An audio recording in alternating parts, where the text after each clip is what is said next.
Le marketing Internet de l'automobile est en pleine ébullition. Après le temps des mandataires, aujourd'hui inscrits durablement dans le paysage, voici venu le temps des achats groupés. José Senand, autoréduc.com, bienvenue sur le marché français. Merci. Depuis quand êtes-vous implanté ?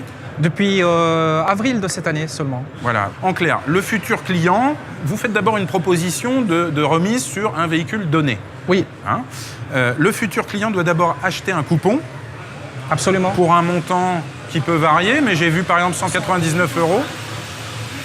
Manifester son choix d'acquérir donc ce véhicule et si le nombre de clients est requis, donc je ne sais pas, par exemple 20 ou 30, hein, oui. Eh bien, une fois la soumission terminée, ils peuvent effectivement acheter cette voiture avec ce niveau de remise. Exactement. C'est bien comme ça que ça fonctionne. Exactement. C'est le principe du couponing finalement. Absolument. Voilà. C'est le couponing ou le daily deal, comme on dit aux États-Unis. Je crois que grâce au couponing, nous avons trouvé le secret pour que l'achat groupé fonctionne sur Internet. Parce qu'il y a eu de nombreuses tentatives déjà d'achat groupé. Mais oui, ça fait de nombreuses années que... Oui. Mais grâce au couponing, je crois que nous avons trouvé le secret et nous touchons du doigt le début de frémissement de la vente en ligne de voitures. D'accord. Alors la question brutale, pourquoi est-ce que ça serait plus efficace que le système des mandataires ? Ce n'est pas plus efficace, c'est juste différent. Nous faisons du marketing à la performance. Nous ne vendons pas de voitures directement. Nous sommes un outil de marketing révolutionnaire à notre avis et qui peut être utilisé autant par les mandataires comme par les grands concessionnaires, comme par les constructeurs. Alors quand vous dites nous ne vendons pas de voitures, qui les vend pour vous ? Qui vous donne l'autorisation de les proposer ? Alors nous fournissons des offres pour des grands mandataires ou des grands groupes de concessionnaires. D'accord. Et donc, nous mettons en relation le client avec le distributeur. D'accord. Nous organisons la vente du véhicule, mais nous ne facturons pas le véhicule. Nous accompagnons le client jusqu'à la réception Le client du ne véhicule. sait pas qui propose le véhicule.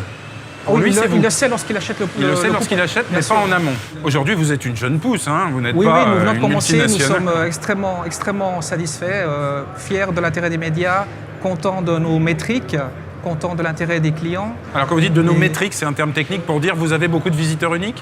Par exemple, oui, des métriques, ce sont des objectifs ou des mesures, par exemple, comme le nombre de visiteurs, le nombre de conversions, le nombre d'inscrits, etc. Combien avez-vous fait de ventes depuis que vous êtes lancé ? Je ne veux pas communiquer sur les chiffres, mais je peux vous dire que la métrique dont nous sommes le plus fiers, c'est le taux d'inscrits mensuel qui double chaque mois. Ah bah, et vous avez peut-être commencé par 1 et puis 2. Oui, bon, non, mais ça fait quand même quelques mois que nous sommes inscrits et les pourcentages sont vraiment très satisfaisants. Encourageant, oui. Réaction du constructeur présent, Seat, Marc Delettre. Effectivement, très intéressé. Ce qui est sûr, c'est que nous, on part d'un constat très simple, c'est que 82% des acheteurs potentiels de voitures ont une démarche Internet. Bon, donc là, jusqu'ici, José Senand a bon. Sur ces 82%, c'est des gens qui consacrent beaucoup de temps à la recherche. Ils y passent en moyenne 5 heures. Donc, quel est le rôle des constructeurs ? C'est bien évidemment d'aller aussi occuper le terrain de l'Internet et de faciliter ce contact. Et je salue le côté un peu précurseur de certains d'entre nous, mais il faut absolument qu'on soit beaucoup plus présent sur le net. Donc, les constructeurs ont toujours été... Oui, mais de manière plus active, pas uniquement en termes d'information. C'est passif sur Internet, il faut bien le dire.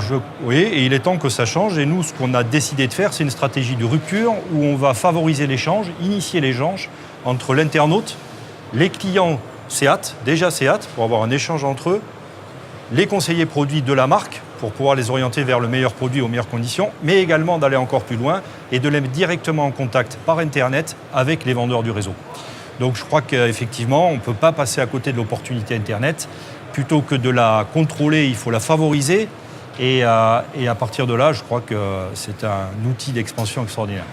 Que pourriez-vous apporter à la marque Seat ? Eh bien, par exemple, le dernier modèle qui va sortir, la Mini citadine de Seat, la Mi, je crois que ça s'appelle. La Mi, voilà, avec deux I. Eh bien, par exemple, la Mi, nous pourrions la lancer sur Autoréduc les 50 premières unités de la Mi en avant-première sur Autoréduc.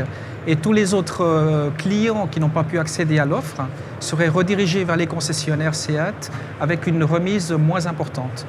Ah mais parce que l'idée, ça serait quand même de faire une remise canon.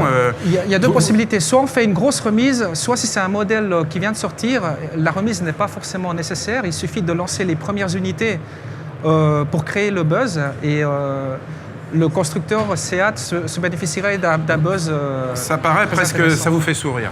Non, je dis effectivement, il y a un intérêt commercial, mais sur un nouveau modèle, d'ailleurs, on essaiera de ne pas faire de promotion parce que c'est là-dessus qu'il faut qu'on récupère des marges. L'idée, ça c'est le serait quand premier même de point. privilégier le réseau pour la lancer, non?